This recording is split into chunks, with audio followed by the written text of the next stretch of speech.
unfold.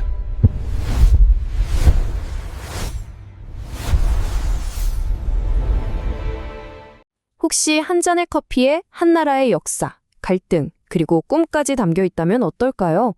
자, 지금부터 한국의 커피 한 잔에 담긴 그 놀라운 사회사를 한번 따라가 보시죠.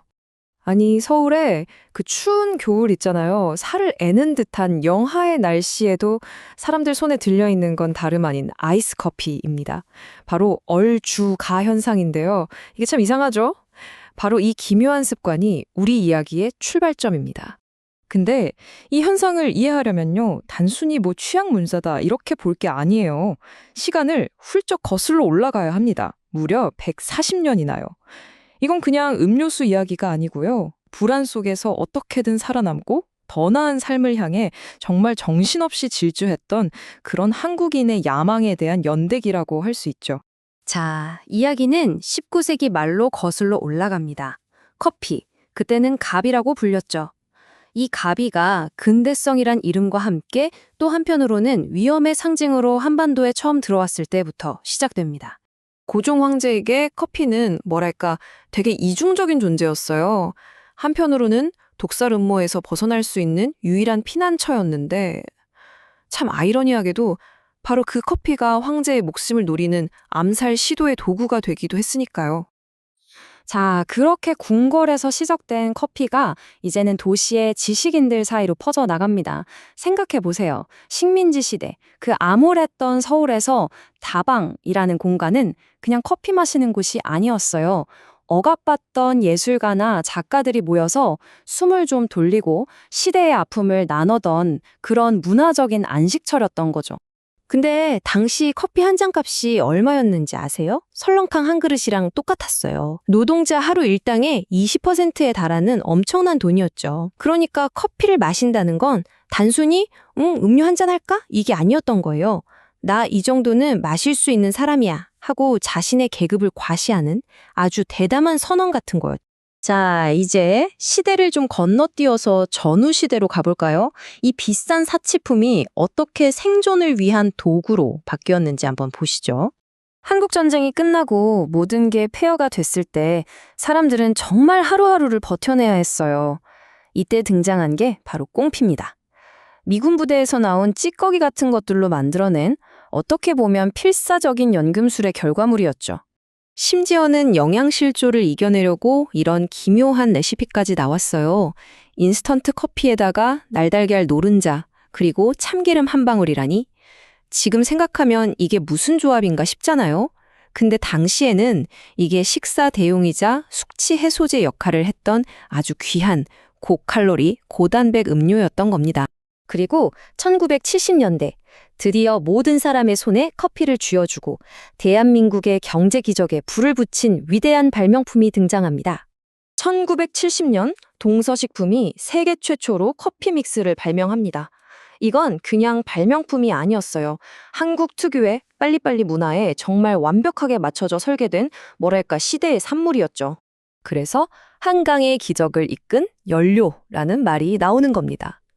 이 달콤하고 간편한 음료 한 잔이 그야말로 산업화 시대의 공장 노동자들, 또 사무원들, 그분들의 비공식 연료였던 거죠. 이걸로 고든 하루의 피로를 녹이고 다시 일어서곤 했습니다. 그리고 커피 자판기가 이걸 모든 길모퉁이로 퍼뜨렸죠.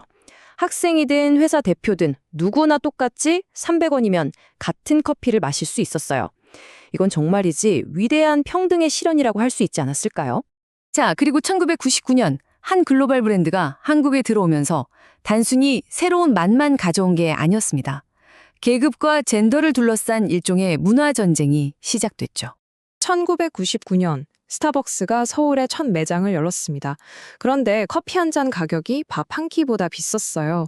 이건 기성세대 눈에는 그냥 사치, 허영으로 보였던 거죠. 그리고 이게 세대 간, 또 계층 간의 갈등을 바로 촉발시켰습니다. 이런 분위기 속에서 이 새로운 커피 문화를 받아들인 여성들을 비판하는 좀 논란의 여지가 많은 용어가 등장하게 됩니다. 바로 된장녀라는 말이었죠. 자, 여기서 중요한 게 뭐냐면요. 똑같이 스타벅스에서 커피 한 잔을 마시는 건데 이걸 보는 시선이 완전히 달랐다는 거예요. 한쪽에서는 이걸 여성들이 만들어가는 새로운 사회적 공간이자 자율적인 소비로 봤지만 다른 한쪽에서는 분수에 맞지 않는 허영심으로 낙인 찍어버린 거죠. 이 상반된 시선이야말로 당시 한국 사회가 품고 있던 깊은 긴장감을 그대로 보여주는 대목입니다. 자, 이제 현재로 돌아와 볼까요? 오늘날 커피의 역할은 또 한 번 바뀌었습니다. 지위를 보여주는 상징에서 이제는 거의 생명 유지 장치 같은 게 되어버렸죠. 우리나라 연평균 노동시간이 1900시간이 넘는다고 하죠. 이건 뭐 선진국 중에선 거의 최고 수준이잖아요. 이런 극심한 경쟁 사회에서 커피는 더 이상 즐거움을 위한 기호식품이 아니라 하루를 버텨내기 위한 필수품이 된 겁니다. 그래서 이런 말이 나오잖아요. 나 지금 커피 마시는 게 아니라 카페인 링거 꽂는 중이야. 이 말이 정말 모든 걸 설명해 주는 것 같아요. 커피가 더 이상 특별한 음료가 아니라 그냥 힘든 하루하루를 버티게 해주는 거의 의료용 도구처럼 되어버린 거죠. 그리고 마침내 우리가 맨 처음에 던졌던 질문의 답에 도착했습니다. 왜 한겨울에도 아이스 커피를 마시는가? 바로 얼주가 현상이죠. 이건 뜨거운 커피를 후후 불어서 식혀 마실 시간조차 없는 극한의 효율성을 좇는 문화의 산물이고요. 동시에 이 치열한 경쟁 사회가 만들어낸 마음속의 불, 화병을 차가운 음료로라도 식혀보려는 그런 심리적 위안이었던 겁니다. 그래서 지금 커피 시장을 보면 딱 두 개로 나뉘어 있어요. 생존을 위해 마시는 카페인 함량 높은 대용량 저가 커피, 그리고 이 현실에서 잠시나마 탈출하기 위한 아주 비싼 스페셜티 커피 경험. 이렇게 시장이 완전히 양극화된 거죠.